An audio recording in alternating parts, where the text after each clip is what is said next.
territoire. Monsieur le Président, Madame et Messieurs les ministres, mes chers collègues, ce projet de loi pose une question fondamentale. Les articles qui le composent permettront-ils de conforter les principes républicains et surtout, permettront-ils de lutter contre les séparatismes, conformément à l'appellation initiale de ce texte et à son exposé des motifs? Ce texte se veut ambitieux. Le gouvernement et la majorité veulent en faire un marqueur politique. En témoigne le grand nombre de ministres auditionnés en commission et présents aujourd'hui. Face à des thématiques qui hystérisent le débat, nous formulons un vœu que nous parvenions à dépassionner les débats. Ce texte touche à de très nombreux sujets en matière de services publics, d'ordre public, d'enseignement, d'association, d'exercice du culte. Il modifie plusieurs de nos lois emblématiques, la loi sur la liberté de la presse de 1881, la loi de séparation des églises de l'État de 1905. Enfin, il touche à beaucoup de nos libertés fondamentales, la liberté d'enseigner, la liberté d'association, la liberté de culte, la liberté de communication notamment. En guise de propos liminaires, je veux rappeler que nous pensons tous, comme le gouvernement, que l'islam radical, ou plutôt le fondamentalisme islamique, constitue une menace importante pour notre société. À ce titre, nous partageons la volonté affichée de s'attaquer à ce problème et de réaffirmer notre attachement collectif au principe fondamental de la laïcité. C'est avec cet état d'esprit que nous avons entamé l'examen de ce texte. Cependant, la lecture détaillée des articles et les auditions nous amènent à réviser ce jugement. En un mot, votre texte, en l'état, nous semble rater sa cible. Censé viser l'islam radical, ou plutôt le fondamentalisme islamique, il va surtout rendre la vie plus compliquée à un nombre considérable de parents, d'associations, de croyants de diverses religions qui sont tous de bons républicains, qui respectent les règles de la République et qui n'ont rien à voir avec le fanatisme visé. Pour notre part, nous estimons que les articles de ce texte peuvent être répartis en 3 catégories. Les articles qui apportent une réelle amélioration à l'état du droit, les articles qui pourraient être acceptables sous réserve d'amendements significatifs, et enfin les articles qui sont dangereux, car soit attentatoires aux libertés fondamentales, soit inutiles, il y en a quelques-uns, car déjà couverts par le droit existant, soit, c'est le cas de certains, inapplicables. Commençons par ce que nous approuvons. Nous approuvons les mesures prises pour protéger les fonctionnaires et celles pour rendre plus effectif le principe de neutralité du service public. Nous regrettons néanmoins que le périmètre d'application de ces mesures ne soit pas défini de façon suffisamment précise dans la loi, mais des amendements y pourvoiront.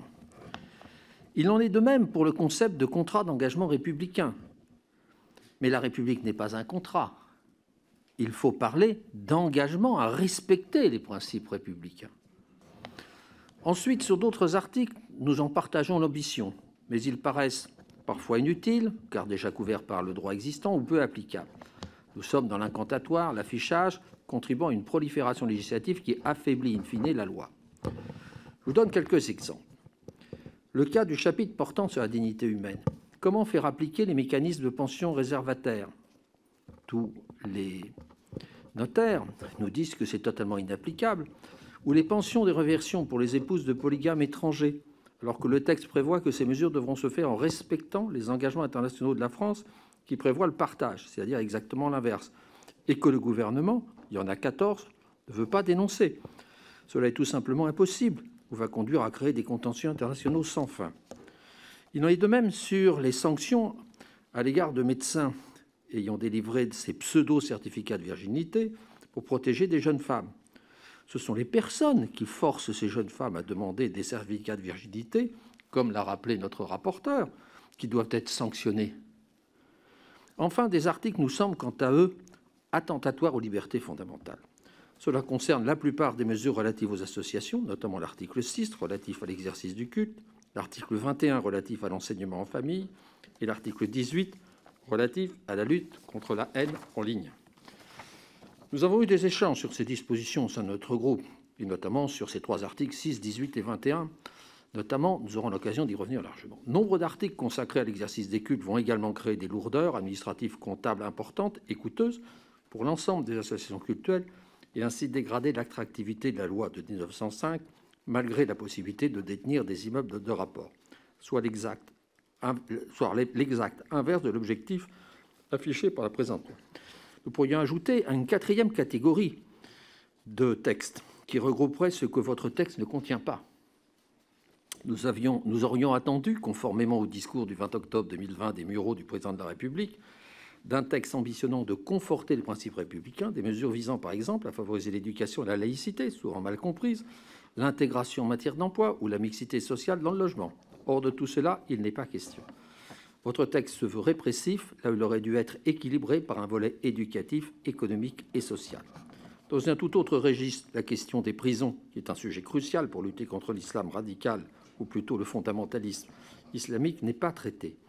Quant à la question des moyens, elle n'est jamais évoquée, alors que c'est bien souvent ce qui manque avant tout, plutôt qu'un nouvel arsenal juridique. En conclusion, à la différence de la loi de 1905, qui était une loi libérale d'équilibre faite de compromis, il en va autrement de votre texte, qui est en l'état déséquilibré et qui tombe souvent dans des dispositions liberticides. Merci, monsieur le député.